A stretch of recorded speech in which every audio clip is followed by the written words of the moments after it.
Não adianta tentar me descredibilizar e dizer, isso não cola, senhor ministro.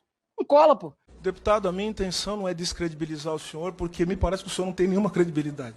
Fala, seus mal diagramados, mais uma semana praticamente encerrada que teve momentos de alta tensão na política nacional, principalmente com a oposição ressuscitando as famigeradas pautas bomba. Foi aprovada no Senado na última quarta-feira a PEC do marco temporal. A ideia, além de acenar para os corninhos do agro que financiam a extrema-direita, tem o objetivo de sinalizar ao Supremo que parte do Congresso tentará tumultuar as relações entre os poderes durante o mandato de Lula, que inclusive já avisou que vetará esse texto na íntegra. Mas essa é só uma das pautas que o espólio do bolsonarismo tenta impor para gerar ruídos e narrativas para as eleições municipais de 2024. A semana que passou também ficou marcada pela patética tentativa de impor à força discussões sobre casamento homoafetivo e banheiro unissex. Debates que transformaram Brasília num enorme banheirão da Smart Fit metafórico, onde congressistas parecem que foram eleitos unicamente para manjar a rola do colega e fiscalizar o rabo alheio. Além disso, nesta semana tivemos ainda General Augusto Heleno da chilique com Elisiane Gama ao ser acusado de apoiar que houve fraude nas eleições. Magno Duplo Malte passa mais uma semana sendo o orgulho da Ambev. Nicolas Ferreira toma enquadro de Silvio Almeida e Sâmia Bonfim. Múcio passa pano para as Forças Armadas e continua a ser o ministro mais bolsominion do atual governo. E Diego Alemão é preso bebaço no Rio de Janeiro com revólver da Feira do Rolo. Tudo isso e muito mais você vê agora no Piores Vídeos da Semana.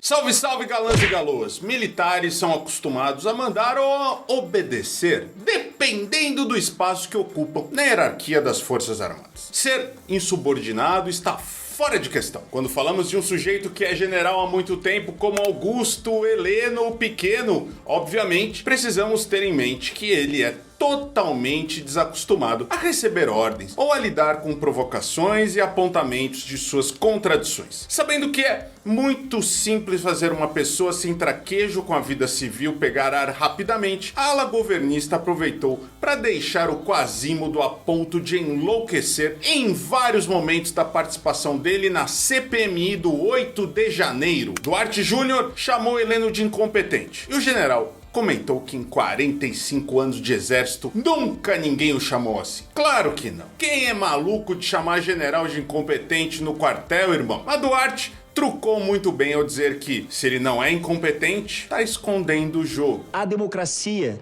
ficou em risco e graças à sua incompetência, a incompetência desses terroristas e as forças das instituições de justiça e a força de um governo democraticamente eleito... Eu passei 45 anos no Exército, nunca fui considerado incompetente. O senhor é o primeiro, Vossa Excelência é o primeiro que me considera incompetente. Eu lamento a sua... Então deixa eu lhe falar, então se o senhor não é incompetente, está escondendo o jogo, porque veja só, o senhor não responde essa CPMI. Uma hora diz que esqueceu, outra hora se diz desinformado. Que tipo de ministro é esse? Que não sabe, que esquece, que é desinformado? Não é incompetente? Responda, general. Não vou responder. Isso aí não é, se não é você não questionamento de sabe, nada. se esqueceu, o senhor não quer apurar nada. Se não sabe, se esqueceu. Então, isso não é incompetência? Só que ninguém superou Elisiane Gama. A senadora questionou se ele havia sido favorável à tese de fraude nas eleições e Heleno negou. A maranhense comentou que ele então havia mudado de ideia. Essa simples constatação de fatos fez o general explodir como uma garrafa de coca com mentos e xingar a parlamentar com palavrões nunca antes ditos numa CPI. Pô, não posso dizer que foram fraudados, foram examinados. O senhor mudou de ideia, né? Muito obrigada, presidente. Ela fala as coisas que ela acha que tá na minha cabeça. Porra, é pra ficar puto, né? Puta que Presidente, por favor, respeito à relatora, ao presidente. próximo. Tá demais. Peraí. É muito desrespeito com a... Mas se por um lado a ala governista humilhou esse sujeito deplorável, a oposição se humilhou para defender. Magno Malte, calibrado como sempre, disse que general é com G garrafal. Afinal, ele nunca pode esquecer da garrafa. General Heleno. General Heleno. General com letra G, letra garrafal.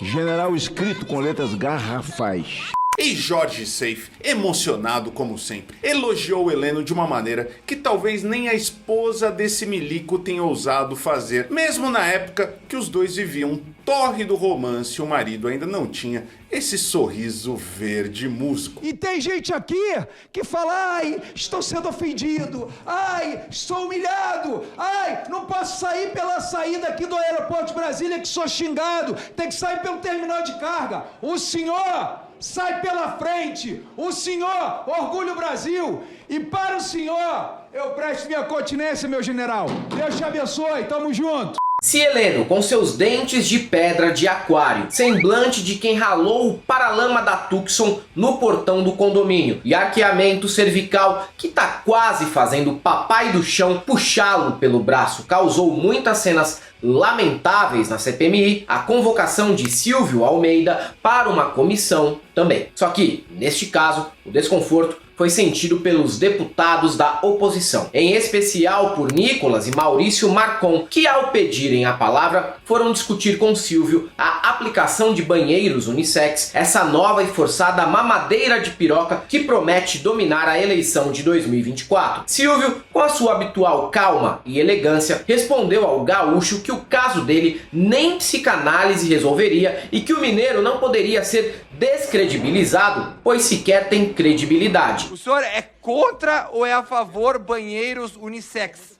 Aqueles onde um homem de 16 anos pode entrar e ver uma menina de 8, 7, 6 anos nua. Banheiro, né? E banheiro vira um assunto nacional. Então se cria justamente uma ideia, uma criação fantasiosa em que homens adultos entram em banheiro, né? Eu já falei, eu já frequentei muito banheiro de avião e eu nunca vi uma coisa dessa. Assim, é uma coisa impressionante, é uma coisa fantasiosa ver pessoas nuas, assim, enfim, mais uma vez, deputado, não falo que é o senhor isso, mas eu acho que isso desafia a psicanálise. Não adianta tentar me descredibilizar e dizer, isso não cola, senhor ministro. Não cola, pô. Deputado, a minha intenção não é descredibilizar o senhor, porque me parece que o senhor não tem nenhuma credibilidade. Já a participação de Zambelli revelou que a deputada federal talvez seja adepta da bigamia. Em frente aos colegas, revelou que é casada com um homem negro. Até então, publicamente, só sabíamos que a parlamentar paulista mantinha relacionamento com o coronel Aginaldo, um cospobre meu com 20 anos a mais. E ela realmente não poderia estar falando dele, pois ao se candidatar no ano passado, o cara se autodeclarou pardo. Só se houve alguma confusão na linha de raciocínio e a Carla queria dizer que chama o marido de meu nego em casa. Aí pode ser. Eu não sei exatamente se a senhora tem esse tipo de Eu sou casada com um homem negro. Solidariedade. Eu sou casada com um homem negro. Isso para mostrar como nem sempre ter relação com pessoas negras faz com que as pessoas tenham visões emancipadas do mundo. Então, agora, a grande questão... O senhor está me acusando de racista?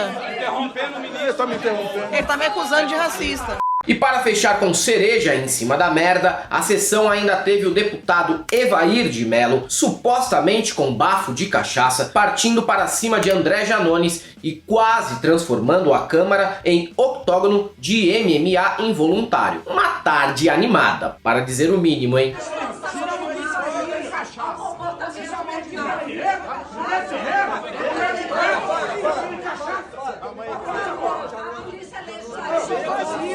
Outro debate de pauta moral que dominou a semana foi a desnecessária discussão sobre o casamento homoafetivo, que atualmente é legalizado. Um assunto pra lá de embolorado, mas que o pastor Eurico do PL de Pernambuco resolveu resgatar. Para se ter uma ideia da decrepitude do tema, quem apresentou esse projeto de lei para igualar a união civil no Brasil foi Clodovil Hernandes, que morreu há nada menos que 14 anos. E uma década e meia depois, estamos aqui fazendo o apresentador se revirar no caixão ao ter que presenciar Nicolas Ferreira equiparar casamento igualitário à união de um idoso com uma criança. O que, quando acontece na vida real, ele nem liga de verdade. Como bem lembrou o Samia Bonfim, tem prefeito do partido dele que se uniu a uma adolescente e vocês todos podem vasculhar até o pré-sal da internet, que jamais encontrarão um comentário do Chupetinha criticando o colega de PL. Por que não o casamento não possa ser infinitas pessoas? Por que o casamento não possa ser com idades diferentes? Não pode ser com uma pessoa de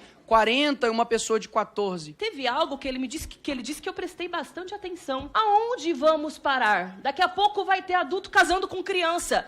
Em que país o senhor vive? São cerca de 2,2 milhões de crianças, de meninas que sim, já estão casadas com adultos, inclusive um prefeito do PL.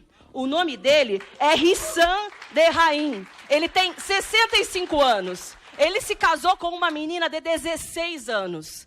Aliás, a menina tem 16 anos agora, mas quando eles se casaram, ela tinha menos de 16 anos. Isso é crime, isso é ilegal no Brasil. É com esse tipo de suposta família com a qual a gente tem que se preocupar. Porque isso não é família, deputado. Isso é estupro, é violência, é abuso de vulnerável. É disso que se trata, mas não.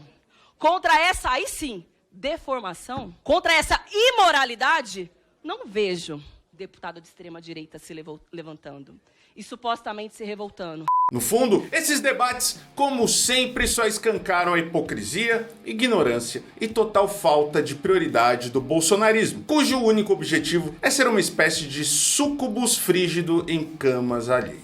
A semana também marcou o fim de 2 comissões parlamentares de inquérito. A CPI das apostas esportivas terminou sem resolver praticamente nada e com o relator Felipe Carreiras, do PSB, sendo acusado de receber propina para aliviar a barra de umas bets. A do MST terminou da mesma forma. Sem objeto determinado desde o início, tinha o objetivo de criminalizar o movimento, lançar Ricardo Salles como pré-candidato à Prefeitura de São Paulo e barrar qualquer discussão sobre reforma agrária. Falharam em todos os objetivos. Obviamente, não conseguiram provar a falácia de que o MST é um movimento terrorista. Ricardo Salles foi ignorado pelo Jair e trocado pelo prefeito fantasma Ricardo Nunes. E líderes do MST ouvidos na comissão constataram que, além de tudo, a geração atual de parlamentares de direita é tão fraca que eles mal sabem contextualizar fatos históricos para tentar pegar os adversários no pulo e só se sobressaem contando mentiras em podcasts, já que os apresentadores geralmente conseguem ser ainda mais limítrofes que eles. E não adianta gordola de queixo duplo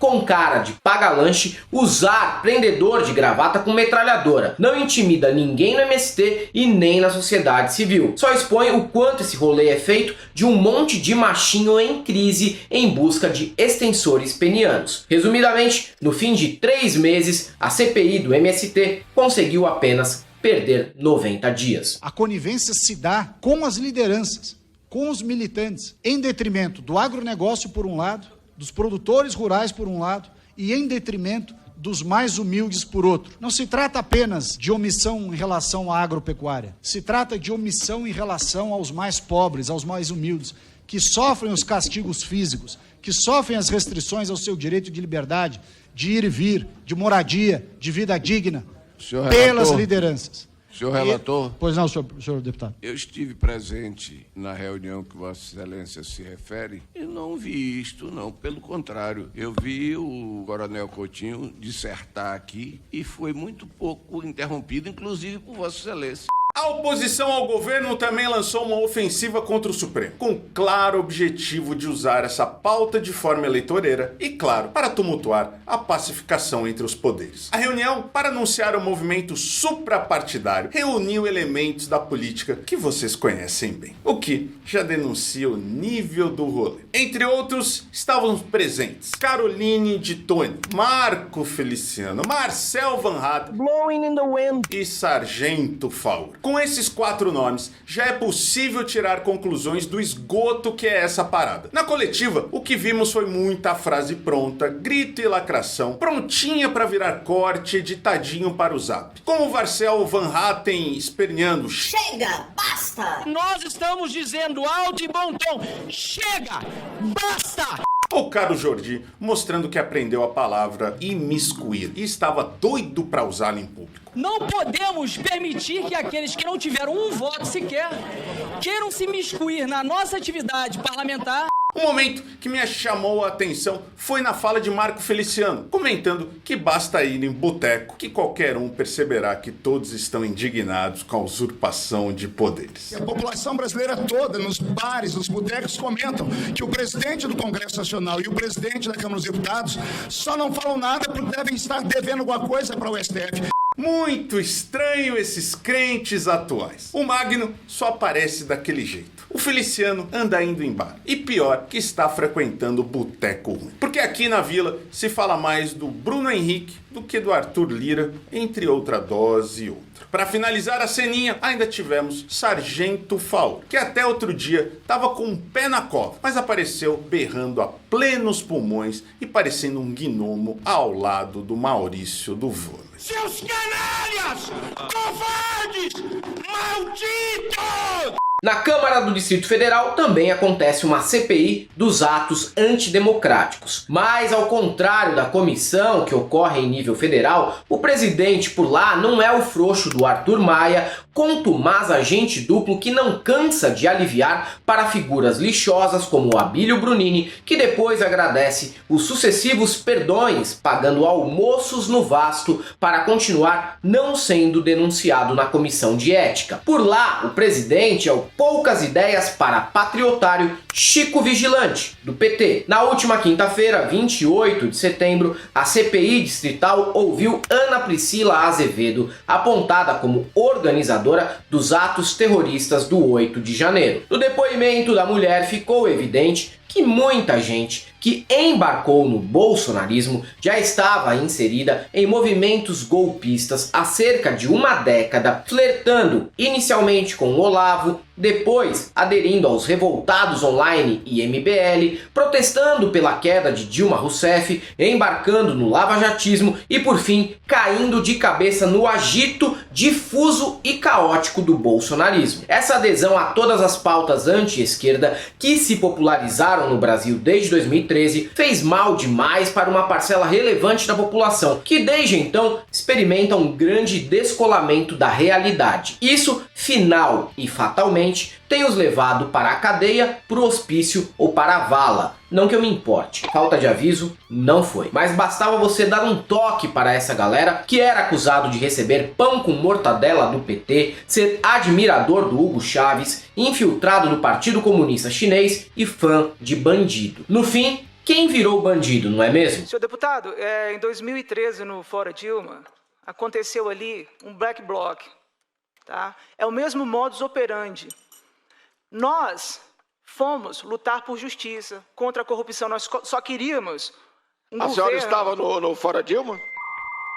Aqui em Brasília, sim, senhor. A senhora estava? Eu estava. Sim, senhor. Quer dizer que a senhora já é golpista de muito tempo. Nós tivemos 4 anos de um governo que o país cresceu. Nós vimos a transposição do Rio São Francisco, nós vimos poços artesianos que foram furados no semiárido nordestino. A senhora não vai fazer propaganda de um governo genocida que matou milhares de pessoas. Olha, eu não sou saudosista, mas certas coisas eram realmente melhores no passado. Como a qualidade dos nossos chocolates, que hoje parecem velas aromatizadas. E as câmeras de vereadores também. Eu também sou saudosista. Mas você tem 4 anos! Es que saudade de gato? O seu saudosismo é de 2019? Tenho saudades daquela época. Ah, o mundo era muito melhor. Nem tanto. Tinha o Bolsonaro. E as câmaras dos vereadores também. Antes eram espaços ocupados por tiozinhos de bigode, famosos no bairro e apoiados pelos times de futebol de várzea local. Geralmente, figuras simpáticas do PP, que roubavam muito, mas sabiam que a responsa deles era com questão da municipalidade. Hoje não. As câmaras estão repletas de lacradores de direita que acreditam que devem atuar em nível federal, como o flopado Carluxo. Em João Pessoa, na Paraíba, Tarcísio Jardim, do do mesmo PP que raspou os cofres aqui em São Paulo, mas que entregava umas avenidas top, resolveu seguir carreira como vereador federal e opinar sobre aborto. Na visão dele, que tem tanto conhecimento do tema quanto eu de hermenêutica, a interrupção da gravidez seria usada como método contraceptivo. O problema é, a sociedade está querendo muito ser e pouco dever. Estão querendo usar o aborto, Coronel Sobreira, como meio contraceptivo. Mulheres irresponsáveis, tomar consciência dos seus próprios atos, querem terceirizar a sua culpa e a consequência das suas ações.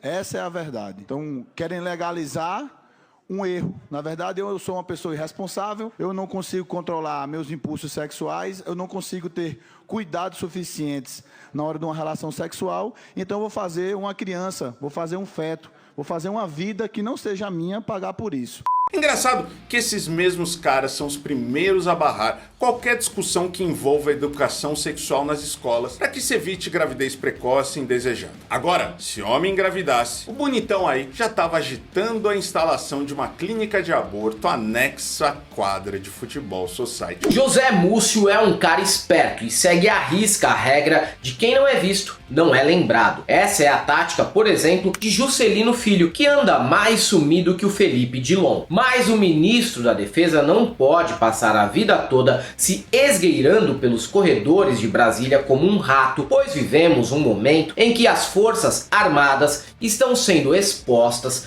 como instituições golpistas e antidemocráticas, o que também não surpreende ninguém que não nutra fetiche por homem de farda. Em entrevista à CNN, ele comentou que não tem como responsabilizar as Forças Armadas pelo 8 de janeiro, porque golpes tradicionais trazem os milicos na frente e o povo na retaguarda, e que as pessoas que lá estiveram eram como turistas no cruzeiro do Roberto Carlos, que por um leve descuido acabaram invadindo os prédios dos três poderes e cagando na mesa do Xandão. Em todos os golpes que você vê na história, vão as Forças Armadas na frente e o povo vem apoiando atrás. O que aconteceu em 8 de janeiro? Uma absoluta baderna. Era como se agências de turismo tivessem convocado desavisados para irem a Brasília para fazer aquele quebra-quebra. Não havia um líder, não há um responsável. O que ele ignora, no fundo, é que o exército terceirizou para os patriotários o que oficiais não tiveram coragem de fazer por não terem apoio dos Estados Unidos. Se depois do quebra-quebra rolasse uma GLO, talvez, quem sabe,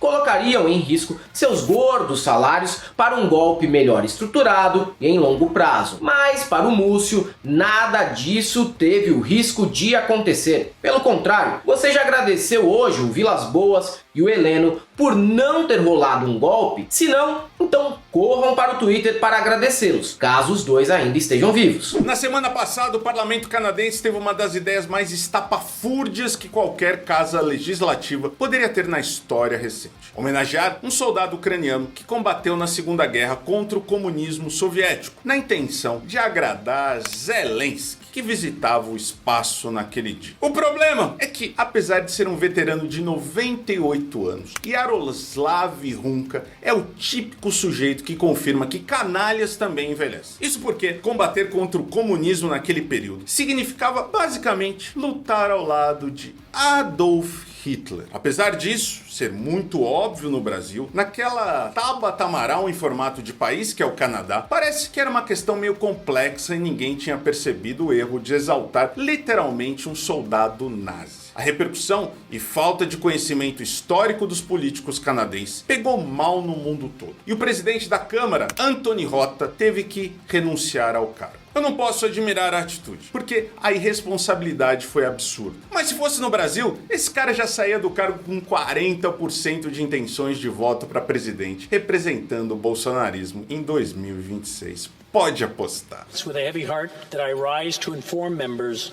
of my resignation as Speaker of the House of Commons. I reiterate my profound regret for my error in recognizing an individual in the House during the joint address to Parliament of President Zelensky. A A imprensa passou semanas tentando, em vão, emplacar Aécio Neves como nome da terceira via. Resultado, só se fala de outra coisa. O povo brasileiro gosta mesmo é quando alguma subcelebridade sumida reaparece, principalmente se envolvendo em algum tipo de baixaria. Foi assim quando Renner, da dupla com o Rick, bateu em um carro estacionado no ano de 2014 e deu entrevista bebaço chamando vodka de velódicos. Eu vim com eles pra cá porque bebi um pouco mais de velódicos, vodka. E é assim agora com Diego Alemão, vencedor da 7ª edição do BBB, preso nesta semana por portar um 22 da Feira do Rolo que estava em tão mau estado que o risco ali era de matar alguém de tétano e não com a bala, cujo calibre é mais indicado para a caça de esquilos e sabiás. Mas o fato em si não é tão bom quanto a entrevista que ele dá na saída da delegacia após pagar fiança de 4 mil. Totalmente alterado de doses inseguras, Alemão diz que usa a arma na rua porque é ameaçado. Por quem? Talvez pelas vozes da cabeça dele. Só que a entrevista ganha contornos confusos quando Alemão manda os repórteres irem atrás do Bruno de Luca, que deixou o melhor amigo do Alemão com a cabeça no chão após ser atropelado. Por que vocês estão um bando de urubu aqui? Vocês não estão na frente da casa do De Luca, que deixou a porra do meu melhor amigo com a cabeça no chão? Aproveite. O que você pretendia fazer, Diego? O que você pensou? O que você tinha na cabeça? Me defender, minha querida. De quem? De quem, Diego? Ah, eu sou pouco ameaçado, eu sou pouco extorquido. Bruno de Luca deve ter ficado muito puto. Geral já tava esquecendo que o mano foi descalço pro The Town e deixou o Kaique Brito sozinho no meio da rua. E vai lá o Alemão e relembra do caso. Sabe o que é pior? Existem fotos dos três juntos. E se eles são mesmo amigos, já explica bastante coisa, viu? Se você chegou até aqui, gosta do nosso trabalho, sabe que pode colaborar, primeiro se tornando membro aqui no YouTube, o botãozinho tá aqui embaixo, tem também no primeiro comentário, seja membro, já entra lá, vira membro, são mais de 5 mil entre o seja membro e o apoia-se, que também é o que tira menos porcentagem da gente e nos ajuda a pagar advogados, editores, colaboradores, roteiristas, comentaristas, contadores e tudo mais. Aqui tem o Apoia-se, tem o Pix, tem a conta corrente, tem o nosso PayPal. Nos siga também nas outras redes sociais para não ficar feio para nós, né? Segue lá no TikTok, no Instagram, no Twitter, que é o X agora, e no Facebook. E se você é um desses que ainda acha que pastor que vai em bar como Magnum Malte tá certo, eu só tenho uma coisa pra te dizer: não passarão.